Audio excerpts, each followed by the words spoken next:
শিক্ষা শুধু বই, পরীক্ষা বা ভবন তৈরির বিষয় নয়।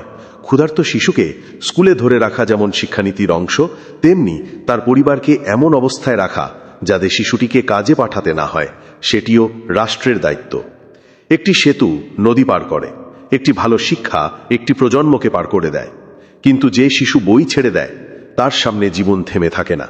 কখনো সে শ্রমের দরজায় যায়, কখনো দ্রুত ধনী হওয়ার প্রলোভনের কাছে।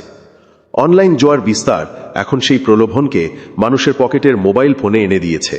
2 টাকা দিয়ে 10 টাকা, 10 দিয়ে 100।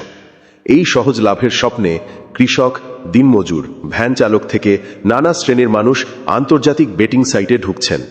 বিকাশ, নগদ, রকেট সহ মোবাইল ফিনান্সিয়াল সার্ভিসে চলছে লেনদেন।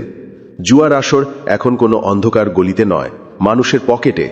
মোবাইলের পর্দায় এক টোকায় খুলে যায়।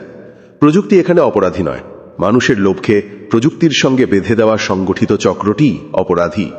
কিন্তু প্রশ্ন থেকে যায়, মানুষ কেন এই ফাঁদে পড়ছে? দ্রুত অর্থের আকাঙ্ক্ষার পেছনে যে অর্থনৈতিক অনিশ্চয়তা, হতাশা ও সামাজিক চাপ আছে, সেদিকেও কি আমরা যথেষ্ট তাকাচ্ছি?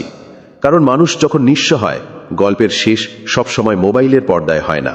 কখনো তা ঋণে যায়, কখনো সংসারের অশান্তিতে, কখনো অপরাধে। আর তখন রাষ্ট্রের সঙ্গে তার দেখা হয় কারাগারের দরজায়।